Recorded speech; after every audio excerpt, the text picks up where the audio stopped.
Rencana Israel untuk menyerang Gaza disebut sebagai hukuman mati bagi penduduknya. Kementerian Dalam Negeri Gaza menyebutnya sebagai kejahatan perang yang memerlukan tindakan global. Mengutip Al-Mayadin pada 22 Agustus, hal ini diutarakan dalam pernyataannya pada Kamis 21 Agustus 2025. Lebih tepatnya, Kementerian Dalam Negeri di Gaza memperingatkan tentang rencana dari pemerintahan Perdana Menteri Israel Benyamin Netanyahu untuk menyerbu kota Gaza. Menggambarkan tindakan tersebut sebagai hukuman eksekusi dan pengungsian terhadap hampir 1,2 juta orang. Sehingga menurutnya sangat membutuhkan sikap internasional yang tegas untuk menghentikan agresi tersebut. Lebih jauh, kementerian memperingatkan bahwa jika rencana itu dilaksanakan, maka kota Gaza akan menghadapi nasib yang sama seperti Rafah dan Khan Younis, merujuk di mana hampir semua aspek kehidupan telah hancur tak tersisa.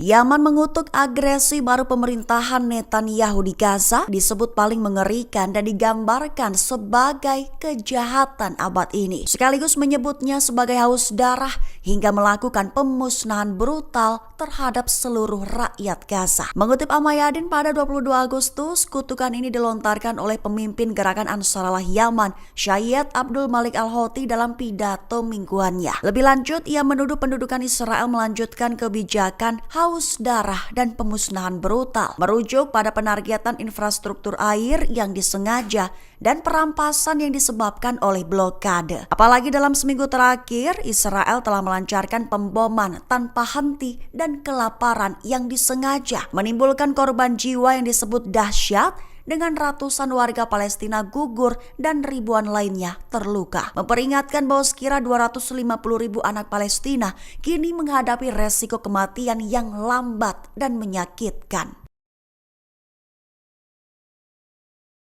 Sebanyak 15 pejuang Hamas muncul dari terowongan dekat markas tentara IDF di Gaza, membaginya menjadi 3 sel, satu diantaranya melakukan operasi jarak nol. Mengutip Kabarni pada 22 Agustus, kabar ini diumumkan oleh tentara pendudukan Israel yang mengungkap detail serangan yang menargetkan markas militer di Khan Younis Barat pada Kamis 21 Agustus 2025. Rinciannya diklaim sebanyak 15 pejuang Hamas muncul dari sebuah terowongan sekitar 40 meter dari markas dan membagi diri menjadi 3 sel. IDF menilai Hamas memulai serangan dengan menargetkan kamera pengintai dan menara observasi, menyebabkan keduanya berhenti beroperasi. Bentrokan pecah setelah sel 1 menembaki tentara dari jarak nol dan melempar granat. Israel merespons dengan bala bantuan, serangan udara, dan tank, menewaskan 3 pejuang. Sementara itu, sel lain menembakkan mortir dan mundur lewat terowongan setelah memasang bahan peledak. Serangan hanya berlangsung sekira 10 menit, namun pencarian pejuang yang menjadi korban memakan waktu 3 jam. Investigasi menemukan para pejuang membawa tandu untuk menangkap tentara, serta terungkap bahwa Hamas telah memulihkan terowongan yang sebelumnya dihancurkan Israel.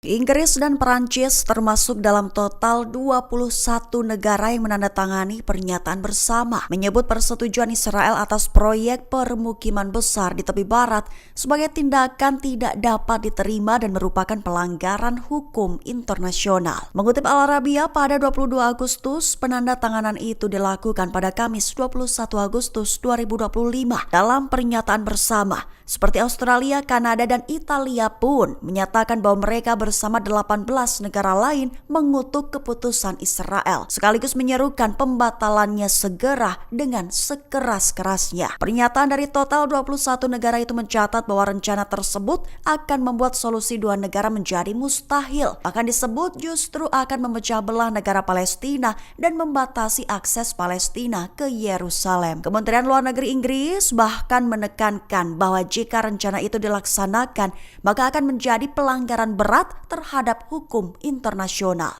Irak menuntut penarikan penuh pasukan Amerika Serikat, sekaligus memperingatkan intervensi Amerika dan mendesak perlindungan dari pasukan mobilisasi populer atau PMF. Mengutip Al-Mayadin pada 22 Agustus, hal ini diutarakan oleh Komite Koordinasi Perlawanan Irak sejak Rabu 20 Agustus 2025 malam. Lebih tepatnya mereka yang juga disebut Tansikia menegaskan kembali kesiapannya untuk menghadapi agresi Amerika. Terlebih dengan menyatakan bahwa tangan para pejuang setia perlawanan Irak tetap siap siaga untuk membela Irak, rakyatnya dan pasukan mobilisasi populer, di mana yang terus menjadi sasaran Amerika dan alat-alat regionalnya. Tan Sik Yang menggambarkan Amerika Serikat sebagai perwujudan kejahatan, menegaskan bahwa kebijakan permusuhan Washington terhadap rakyat Irak tidak akan pernah berubah. Pihaknya memperingatkan bahwa janji-janji Amerika tidak ada artinya dan manuver-manuvernya hanyalah tipu muslihat yang mencurigakan. Sehingga Irak mendesak lembaga-lembaga pemerintah dan parlemen untuk memenuhi tanggung jawab mereka